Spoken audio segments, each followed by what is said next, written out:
తండ్రి బాధను చూస్తూ ఉంటే కళ్ళల్లో నీళ్ళు వచ్చేస్తున్నాయి.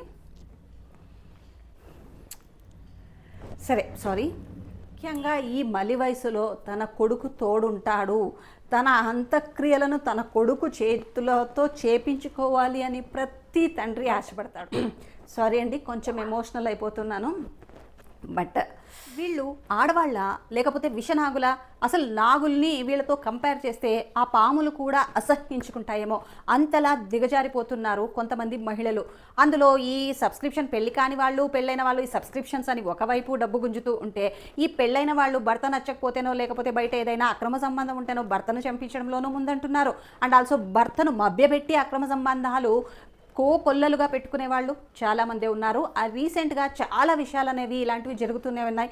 అసలు ఆడవాళ్ళ గురించి ఇలా మాట్లాడాలి అంటే నిజంగా అంటే నాకే సిగ్గేస్తోంది. ఇలాంటి ఆడవాళ్ళు కూడా ఉన్నారా?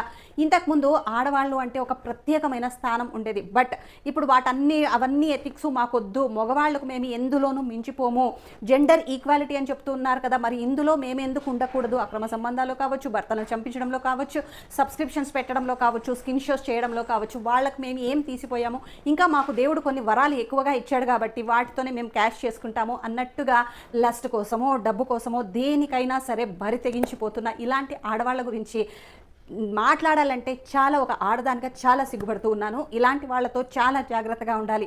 ఒక్కరైనా ఇలాంటి వాళ్ళు చుట్టుపక్కల ఉంటే మీరైనా జాగ్రత్త పడతారు. కాబట్టి ఇలాంటి వాళ్ళ గురించి ప్రత్యేకంగా మనము చర్చించుకోవాలి. అండ్ వీళ్ళంటి బిహేవియర్ ఎలా ఉంటుందనేది కూడా మీరు తప్పకుండా తెలుసుకోవాలి. అప్పుడే ఏ డ్రమ్లోనో మీరు లేకపోతే ఏ వాటర్ ట్యాంక్లోనో మీరు లేకుండా హాయిగా బతకగలుగుతారు. సో మై డియర్ ఫ్రెండ్స్, ఇప్పుడు ఒక వీడియో చూపిస్తాను. అది ఒక తండ్రి ఆవేదన. ఒకసారి ఆ వీడియో చూడండి. మా బాబుకు నంద్యాల మండలంలో కొత్తపల్లి గ్రామంలో తాతిరెడ్డి నాగేశ్వర రెడ్డి అన్నపూర్ణమ్మ గారి కూతురుతోటి వివాహం మాట్లాడుకున్నాము. మా అమ్మాయి ఇంటర్మీడియట్ వరకు చదువుకుంది. మాట్లాడుకున్నాం. ఆవిడ సాఫ్ట్వేర్ అప్పటికే మాట్లాడుకుని పెళ్ళైన తర్వాత బెంగళూరులో ఒక సంవత్సరం ఉన్నారు, మార్కాపురంలో ఒక సంవత్సరం బెంగళూరు ఉన్నారు, మార్కాపురం ఉన్నారు. తర్వాత హైదరాబాద్ వచ్చి సెటిల్ అయ్యారు, సొంత హౌస్ కొనుక్కున్నాడు, జాబ్ చేస్తా ఉన్నారు. 2005లో వీడియో ఆ అమ్మాయి సెల్ తోటి తీసుకుందండి. తీసుకున్న తర్వాత ఆ అమ్మాయి సెల్ తోటి మళ్ళీ ఆ బాయ్ ఫ్రెండ్ కి ఫార్వర్డ్ చేసి అతను 10:30 నుంచి పెడితే 3 గంటల లోపు 2200 మంది చూశారు పబ్లిక్. ఆ విషయం నాకు 2 రోజుల తర్వాత నిదానంగా ఉన్న బాధల్లో ఒక నెల తర్వాత వాళ్ళు మాట్లాడుకున్నామని ఫోన్ చేస్తే వాళ్ళ పెద్ద నాన్న వచ్చేసి చూసారు కదా ఒక తండ్రి ఆవేదన. అసలు కళ్ళల్లో నీళ్ళు వచ్చేస్తాయి కదా ఆ తండ్రి బాధ చూస్తూ ఉంటే. ప్రతి తండ్రి తన అంత్యక్రియలు తన కొడుకు చేస్తాడు అని భావిస్తాడు. బట్ అదే మలి వయసులో తన కొడుక్కి తనే అంత్యక్రియలు చెయ్యాలి అంటే ఎంత నరకమండి ఆ తండ్రికి. ఆ స్టేజ్లోనే ఆ తల్లిదండ్రులు ఉన్నారు. దీనంతటికీ కారణం ఒక ఆడదాని యొక్క లస్ట్ కారణంగా ఆ కుటుంబము చిన్నమైపోయింది. అసలు ఏం జరిగింది, ఎలా జరిగింది అనేది తెలుసుకోవాలంటే ఈ కేసు మనము ఫిబ్రవరిలోనే జరిగింది. ఈ సాఫ్ట్వేర్ ఇంజనీర్ ఎవరైతే ఈ తండ్రి మాట్లాడాడో ఆయన కొడుకు పేరే సీతారాం. ఈయన ఒక సాఫ్ట్వేర్ ఇంజనీర్, హైదరాబాద్లో జాబ్ చేస్తున్నాడు. ఈయన ఫిబ్రవరిలో ఒక సూసైడ్ నోట్, దాదాపుగా 19 పేజీల సూసైడ్ నోట్ రాసి హుస్సేన్ సాగర్లో దూకి చనిపోయాడు. ఎందుచేత అంటే ఒక్క ఆడదాని కారణంగా, అది కూడా తన భార్య కారణంగా, తన భార్య చేసిన తప్పుల కారణంగా ఒక అమాయకుడైన భర్త జీవం తీసుకున్నాడు. ఏంటి ఎలా జరిగింది అంటే ఈ సీతారాం మార్కాపురానికి చెందిన వ్యక్తి. ఈ వ్యక్తితో 2018లో నంద్యాలకు చెందిన రేణుకాతో వివాహం జరిగింది. వీళ్ళు కొద్ది రోజులు బాచ్పల్లిలో ఉన్నారు. ఆ తర్వాత హైదరాబాద్లో సొంత ఇల్లు తీసుకొని హైదరాబాద్లో కాపురం అనేది పెట్టారు. వీళ్ళకి ఒక కొడుకు, ఒక కూతురు, ముద్దులకి 2 పిల్లలు ఉన్నారు కదా. ఇంకేం రోగం అండి ఈ ఆడవాళ్లకు ఇలాంటివి చేయడానికి? నీకు అవసరం లేకపోతే ఆ భర్తకు డివోర్స్ అనే ఒక ఆప్షన్ ఉంటుంది. ఆ ఆప్షన్ని యూజ్ చేసుకొని చావచ్చు కదా, చెయ్యరు. ఎందుకంటే వీళ్ళు పతివ్రతల్లాగే ఇంట్లో ఉండాలి. అలాగే వీళ్ళు చేసే పనికిమాలిన పనులన్నీ భర్త ముసుగులో చేసేస్తూ ఉండాలి. బయటికి వెళితే చీకొడతారు, బయటికి వెళితే క్యారెక్టర్ అసాసినేషన్ జరుగుతుంది. కాబట్టి భర్త ముసుగులో ఇవన్నీ చేస్తూ ఉండాలి. భర్త ఏమీ మాట్లాడకూడదు. ఇలాంటి నీచమైన బతకడం కంటే ఈ సీతారాం ప్లేస్లో ఈ అమ్మాయి ఉన్నిన్నా నేను చాలా హ్యాపీగా ఫీల్ అయ్యేదాన్ని. ఏం జరిగింది అంటే వీళ్ళు హైదరాబాద్లో ఉన్నప్పుడు సీతారాంకి అనుకోకుండా ఒక ఇన్స్టాలో ఒక వీడియో తారసపడింది. ఆ వీడియోని చూసిన సీతారాం కాళ్ళ కింద భూమి కంపించిపోయింది.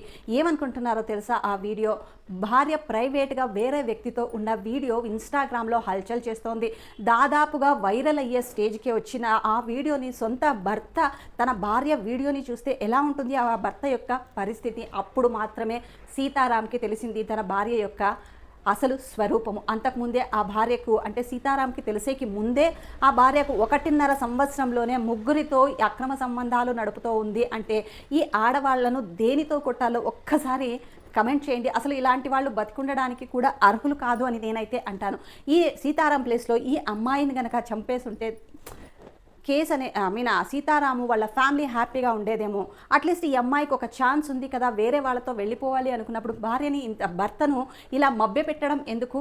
అదే వాళ్ళ నాన్న కోరుకుంటూ ఉన్నాడు. ఈ అమ్మాయికి 6గురితో అక్రమ సంబంధం ఉందని సొంత భర్తకు తెలిసిన తర్వాత ఆ భర్త సూసైడ్ నోట్ రాసి ఆ వీడియో చూసిన తర్వాత ఫిబ్రవరిలో హుసేన్ సాగర్లో దూకి చనిపోయాడు.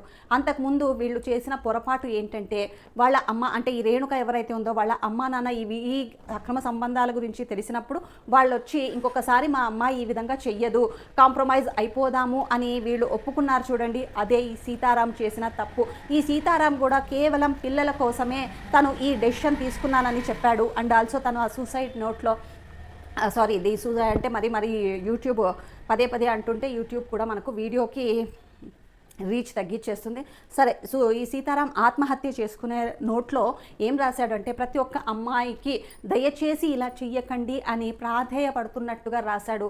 ఆ తర్వాత తన తుది శ్వాసను విడిచాడు. ఇప్పుడైతే 3గురిని అరెస్ట్ చేశారు. ఈ రేణుక ఎవరైతే ఈ రేణుక ఉందో అండ్ ఆల్సో తన బాయ్ ఫ్రెండ్ అయిన రమణారెడ్డి అండ్ ఆల్సో ఇంకొక అతని పేరు శ్రవణ్ అనే వ్యక్తిని అరెస్ట్ చేశారు. ఇప్పుడైతే ఇంకా 3 పరారీలో ఉన్నారు. ఈ రమణారెడ్డి అనే వ్యక్తే వీడు భార్యతో ప్రైవేట్గా అంటే సీతారాం భార్యతో ప్రైవేట్గా ఉండే వీడియోని ఈ అమ్మాయి రేణుకానే రికార్డ్ చేసింది. అండ్ ఆల్సో వీడు ఈ రమణారెడ్డి ఎవరైతే ఉన్నాడో వీడే ఇన్స్టాలో సోషల్ మీడియాలో పోస్ట్ చేశాడు. మరి ఒక అమ్మాయి అయ్యుండి తన ప్రైవేట్ వీడియోస్ని ఎందుకు రికార్డ్ చేసింది? మేబీ బ్లాక్మెయిల్ చేయడానికి అయి ఉండొచ్చు, లేకపోతే రేపొద్దున యూజ్ అవుతుంది అని ఏదైనా ఉద్దేశంతో పెట్టుకొని ఉండొచ్చు. బట్ ఇప్పుడైతే రేణుక ఈ 3 కూడా అరెస్ట్ చేశారు పోలీసులు. ఇంకా 3 దొరకాల్సి ఉంది.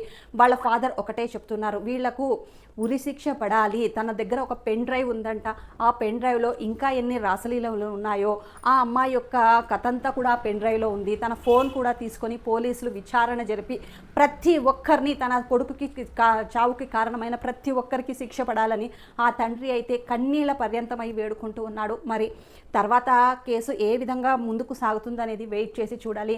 ప్రతి ఒక్కరికి చెప్పేది ఒక్కటే విషయమే అండి. ఇక్కడ దయచేసి మీకు పెళ్ళి ఇష్టం లేదా ముందే చెప్పండి. అంతేగాని హనీమూన్లు కానీ ట్రాప్ చేయడము, లేకపోతే బ్లూ డ్రమ్లో ఆర్డర్ పెట్టుకోవడము ఇలాంటివి దయచేసి చేయకండి. అవతలి వాళ్ళు కూడా మీలాంటి మనుషులే, వాళ్ళలో కూడా మీలాంటి ప్రాణమే ఉంటుంది. వాళ్ళకు కూడా మీలాగే అమ్మా నాన్నలు ఉంటారు. వాళ్ళకి ఏదైనా అయితే ఆ బాధ ఆ అమ్మా నాన్నలకు ఇవ్వకండి. ఒక్కటే కోరుకుంటాను, పెళ్ళైన వాళ్ళు డివోర్స్ అనే ఆప్షన్ ఉంది, దయచేసి ఉపయోగించుకోండి. ఎలిమనీ కూడా వస్తుంది మీకు. ఈ ఆప్షన్ని దయచేసి ఉపయోగించుకోండి. ఇక పెళ్ళి కాని వాళ్ళు అంటారా, బ్రేకప్ ఉండనే ఉంది. దయచేసి ఇలా మాత్రం ఎవ్వరూ చేసేలాగా మీరు ప్రోత్సహించకండి. ఇదొక్క ఒపీనియన్ ఇదొక్క రిక్వెస్ట్. ప్రతి ఒక్కరికి వీడియో చూస్తున్న ఎవరైనా ఇలాంటి వాళ్ళు ఉంటే కనీసం అవతలి వాళ్ళ పేరెంట్స్ కోసమైనా ఆలోచించి డివోర్స్ అనే ఆప్షన్ని సెలెక్ట్ చేసుకోండి. సరేనండి, రేపు ఇంకొక వీడియోతో మీ ముందుంటాను. టిల్ దెన్ మీ యొక్క ఒపీనియన్ని ఈ కేసు పరంగా రేణుకకి ఎలాంటి పనిష్మెంట్ ఇస్తే బాగుంటుంది అనేది కింద కమెంట్ చేయండి. మన ఛానల్ని దయచేసి సబ్స్క్రైబ్ చేసుకోండి. సబ్స్క్రైబ్ చేసుకోకుండానే చాలామంది చూస్తూ ఉన్నారు. 95% మంది సబ్స్క్రైబ్ చేసుకోకుండా చూస్తూ ఉన్నారండి. ఓన్లీ 1% మాత్రమే సబ్స్క్రైబ్ చేసుకొని చూస్తున్నారు. సబ్స్క్రైబ్ చేసుకోవచ్చు కదా, మాకు కూడా ఒక బూస్టింగ్ ఇచ్చినట్టుగా ఉంటుంది. అండ్ ఈ వీడియోని ఇంకా 4గురికి రీచ్ అవ్వాలంటే మీరు లైక్ చేయడం మర్చిపోకండి. Thank you.